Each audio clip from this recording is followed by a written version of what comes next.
Terms of engagement यानी कि सैनिक की सेवा की शर्तें क्या हैं। रैंक के हिसाब से किसको कितने वर्ष कितनी उम्र तक सेवा करके सेवानिवृत्त होना पड़ेगा, ये जो है टर्म्स ऑफ एंगेजमेंट है, समय समय पर सेना की ज़रूरत के हिसाब से बदलता रहता है, इसमें परिवर्तन होता रहता है।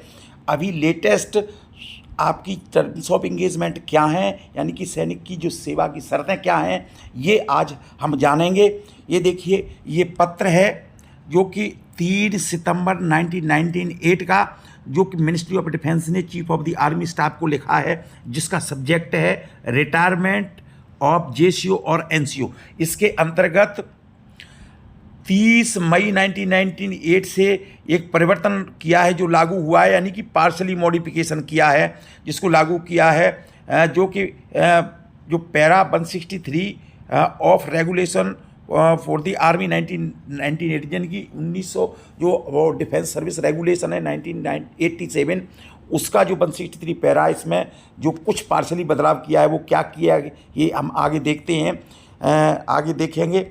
ये देखिए, ये टेबल है, इसके अनुसार देखिए सबसे पहले रैंक, उसके बाद में service age, tenure, limit of retirement, यानी कि नायक का जो सर्विस, जो कलर सर्विस है वो 22 ईयर है। उसके बाद में extendable by 2 year by screening, जो कि स्क्रीनिंग के द्वारा 2 साल बढ़ाई जा सकती है, यानी कि 22 + 2 यानी कि 24 साल तक वो कर सकता है। या फिर उसकी जो एज लिमिट है वो है 49 ईयर ऑफ एज, यानी कि या तो 39 साल या फिर 24 साल, दोनों में से पहले जो भी होगा उसके बाद में सेवानिवृत्त होना पड़ेगा। इसी तरीके से हम बात करते हैं अगर हवलदार की या दफेदार की, तो इनकी कलर सर्विस 24 ईयर है, extendable by 2 year by screening, जो कि स्क्रीनिंग के द्वारा 2 साल बढ़ाई जा सकती है, यानी कि 24 + 2 यानी कि 26 साल तक वो कर सकता है। या फिर एज लिमिट है 49 ईयर, जो भी पहले होगा उसके बाद में सेवानिवृत्त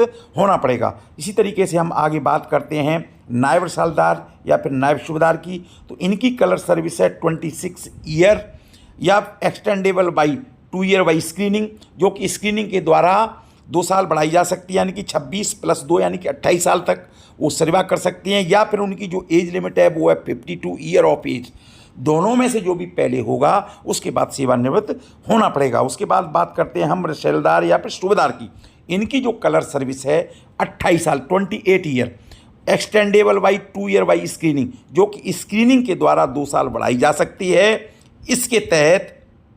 या फिर 52 ईयर ऑफ एज इनकी जो है एज लिमिट है।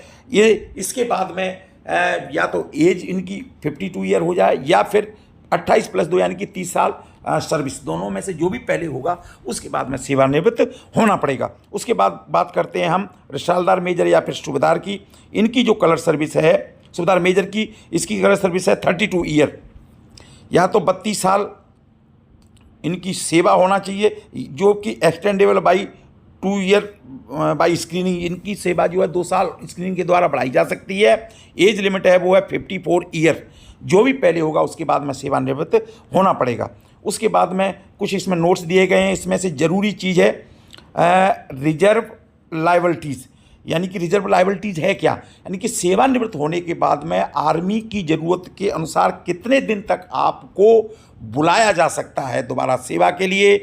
तो ये जो है रिजर्व लायबिलिटी एनसीओज की जो है वो है या तो 2 साल रिटायरमेंट के बाद में या फिर 51 ईयर ऑफ एज, दोनों में से जो भी पहले होगा उसके बाद आप उतने दिन तक आपको दोबारा आर्मी में ज़रूरत पड़ने पर बुलाया जा सकता है। इसी तरीके से रिजर्व जो लायबिलिटी जेसीओज की है वो है या तो उम्र के हिसाब से देखें तो 54 ईयर ऑफ एज या फिर 5 ईयर आफ्टर रिटायरमेंट, दोनों में से जो भी पहले होगा वो आपको मानना पड़ेगा।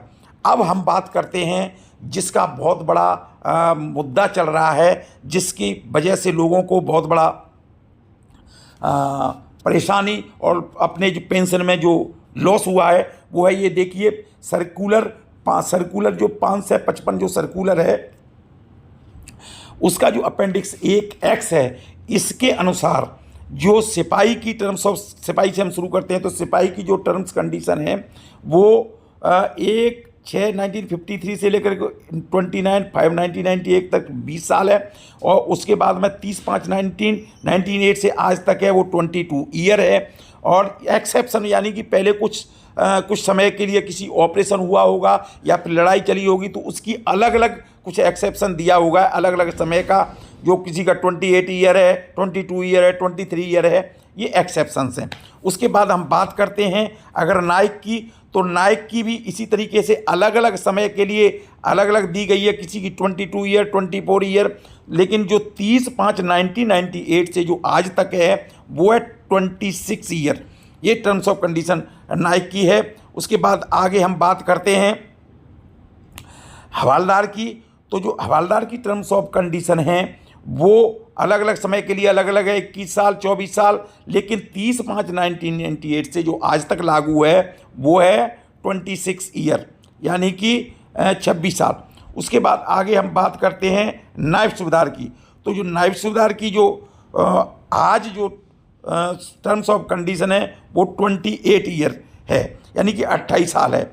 इसी तरीके से आगे हम अगर बात करें सूबेदार की, तो आगे बात करते हैं हम सूबेदार की, तो सूबेदार की जो टर्म्स ऑफ कंडीशन है वो 30/5/98 से आज तक वो है 30 ईयर यानी कि 30 साल तक वो उनका टर्म्स ऑफ कंडीशन है। इसी हिसाब से उनको पेंशन मिलती है। इसी तरह से हम अगर बात करें सूबेदार मेजर की, तो सूबेदार मेजर की 30/5/1998 से आज तक की जो टर्म्स ऑफ कंडीशन है वो है 33 ईयर, 33 साल तक वो सेवा कर सकते हैं और इसी के आधार पर उनको पेंशन मिलती है। इसी तरीके से अगर बात करते हैं हम ऑनरी लेफ्टिनेंट की, तो ऑनरी लेफ्टिनेंट की 30/5/1998 से और आज तक जो टर्म्स ऑफ कंडीशन है वो फ्रॉम 21 to 30 ईयर यानी कि 30 साल।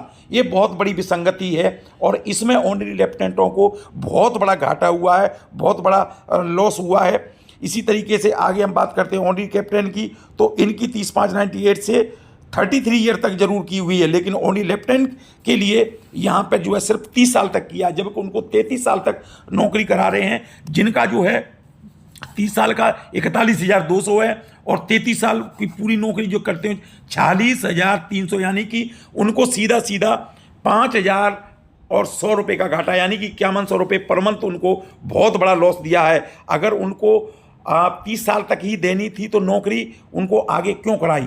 इसके लिए कौन जिम्मेदार है? ये बहुत बड़ी विसंगति है। ये PCDA ने बहुत बड़ा लॉस किया हुआ है। इसके लिए सभी से मेरा तो अनुरोध यही है कि अपना स्पर्श पर सभी अपनी कंप्लेंट डालें, CP ग्राम पर डालें और कोर्ट केस करें, तभी इसकी जो है कुछ इसका सॉल्यूशन निकल सकता है। गवर्नमेंट तभी कुछ सुनेगी और इसमें सुधार किया जा सकता है।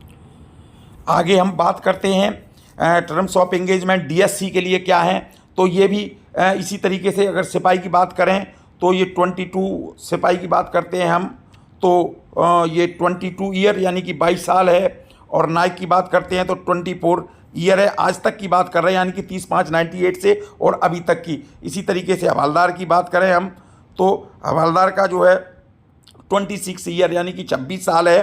तो इसी तरीके से आगे सबकी जो है अलग अलग दी हुई है, जो कि अपेंडिक्स X सर्कुलर नंबर 555 का है, इसमें सारी दी हुई है। अगर आगे हम बात करते हैं एयरफोर्स की, तो एयरफोर्स में भी अलग अलग है। जैसे आप बात करेंगे एयरक्राफ्टमैन की, जिनकी जो है 30/5/1998 से अभी तक जो 17 साल है। उसके बाद में लीडिंग एयरक्राफ्ट की 30/5/98 से अभी तक 17 साल है। उसके बाद में कॉर्पोरल की बात करते हैं तो इनकी 23 ईयर्स है। इसी तरीके से सार्जेंट की बात करते हैं तो 27 ईयर है और जूनियर वारंट अफसर की बात करते हैं तो इनकी 30 ईयर है। इसी तरीके से आगे हम वारंट अफसर की बात करते हैं तो इनकी 33 ईयर्स है और मास्टर वारंट अफसर की करते हैं 33 ईयर्स है।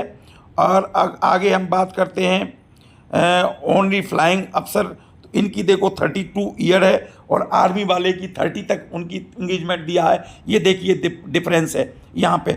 और इसके बाद में अगर हम बात करते हैं ओनली फ्लाइंग लेफ्टिनेंट की, तो इनकी भी 21 से 33 ईयर तक की गई है। इसी तरीके से आगे हम अगर बात करें नेवी की, तो नेवी में देखिए सीमैन 1 की जो है 21 ईयर यानी कि 30 ईयर तक है, जो आपका 30/5/98 से अभी तक है। उसके बाद में आगे हम बात करते हैं लीडिंग सीमैन की, तो इनकी जो है 30 ईयर है, 30 साल है। उसके बाद आगे हम बात करते हैं इनके पैटी अफसर की। तो पैटी अफसर यानी कि हवलदार के बराबर होते हैं, तो इनकी जो है 30/5/98 से 30 साल है। और आगे हम बात करते हैं इनके चीफ पैटी अफसर की, तो इनकी 30 ईयर यानी कि 30 साल है, इनकी भी 30 साल है। और आगे हम बात करते हैं आपके चीफ आर्टिफिशर पन की, तो इनकी देखो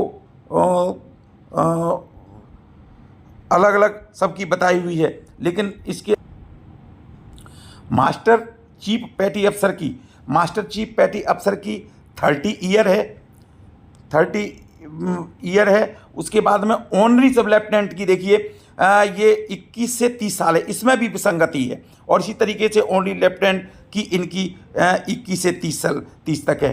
तो ये विसंगतियां हैं जिसमें सुधार की बहुत ज़रूरत है। और पीसीडीए ने बहुत बड़ा झटका दिया है, बहुत बड़ा लॉस इन लोगों को दिया है। और एक सिर्फ छोटा सा मैसेज दे करके इन्होंने छोड़ दिया है, एक छोटा सा मैसेज दे करके छोड़ दिया है, जो आपको देखिए इसमें इन्होंने लिखा है सभी को कि your current pension is more beneficial than pension under OROP with effected from 1 July 2024। Your existing pension will remain, यानी कि आपकी जो अभी पेंशन है वो OROP की पेंशन से ज़्यादा फायदेमंद है और वही पेंशन आपको मिलेगी। दोस्तों, आपने देखा वीडियो में ऑनरी लेफ्टिनेंट की जो टर्म्स ऑफ कंडीशन है वो 30 ईयर इसके अंदर दर्शाई गई है। अपेंडिक्स एक्स जो 555 सर्कुलर पीसीडीए का उसके अंतर्गत, और इसी का हवाला दे करके लोगों को बहुत बड़ा धोखा दिया है, बहुत बड़ा खेल खेला है पीसीडीए इलाहाबाद ने। तो इसके लिए सभी से मेरा अनुरोध है कि आप जो है स्पर्श में कंप्लेंट डालें, सीपी ग्राम में कंप्लेंट डालें, कोर्ट केस करें, तभी ये सरकार समझने वाली है, तभी पीसीडीए इलाहाबाद आगे कुछ कार्रवाई कर सकता है। क्योंकि सीधे सीधे यानी कि 33 साल एंड एबव का 46,300 बेसिक पेंशन दिखाई है, जो कि 30 साल का 41,200 यानी कि सीधा सीधा 51,100 रुपये का पर मंथ का लॉस है। एक जो है 33 साल और इससे ज़्यादा नौकरी की है उनको। तो आपसे सभी से अनुरोध है कि ये कार्रवाई करें। और आप अगर इस चैनल पर नए हैं तो कृपया इस चैनल को सब्सक्राइब करें और बेल आइकॉन बटन दबाना न भूलें, जिससे कि आपको मेरे अगले आने वाली वीडियो की जानकारी मिल सके। इसी के साथ जय हिंद, वंदे मातरम।